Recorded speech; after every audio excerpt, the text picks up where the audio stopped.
ஹே dudes, 30 days learning college சாங்கில் இன்றைக்கி டே 20.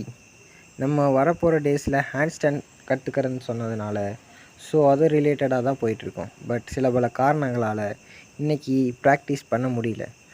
Evening வந்துட்டு ஸ்ட்ரெயிட்டாக கோயிலுக்கு போயிட்டோம். கோயிலுக்கு போய் அங்கே சாமி கும்பிட்டுட்டு வரக்கு லேட் ஆயிடுச்சு. அண்ட் தென் அங்கேயே நைட்டு டின்னரையும் முடிச்சுட்டு அங்கேருந்து கிளம்பலான்னு பார்க்கும்போது பார்த்தா லைட்டில் ஃபுல்லாக ஒரே தேனி.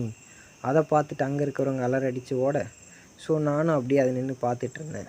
அண்ட் தென் ஒரு 8 மணிக்கு மேலே அப்படியே வீட்டுக்கு வந்தாச்சு. வீட்டுக்கு வந்துட்டு எனக்கு ஒரே ஃபீலிங், சாமி கோயில் சாப்பாடுன்னு சொல்லி கொஞ்சம் ஓவராக சாப்பிட்டதுனால எக்ஸசைஸ் பண்ண முடியல. அதனால் நான் என்ன பண்ணலான்னு யோசிச்சுட்டு உட்காந்துட்டு இருந்தேன். அதுக்கப்புறம் சரி ஓகே அப்படின்னு சொல்லி அப்படியே நம்ம பாடி பம்பிங்கை பார்த்துட்டு அப்படியே அது ஒரு சாட்டிஸ்ஃபை பண்ணிகிட்டு இருந்தோம். இன்றைக்கான டே இப்படி தான் போச்சு. இன்றைக்கி ஒர்க் அவுட் எதுவும் பண்ணாதனால எனக்கும் கஷ்டமாக போச்சு. சரி, இனி வர நாளில் கன்சிஸ்டன்சியாக இருப்போம். இதை தொடர்ந்து பார்க்கணுன்னா என்னை ஃபாலோ பண்ணிக்கிங்க. டாட்டா.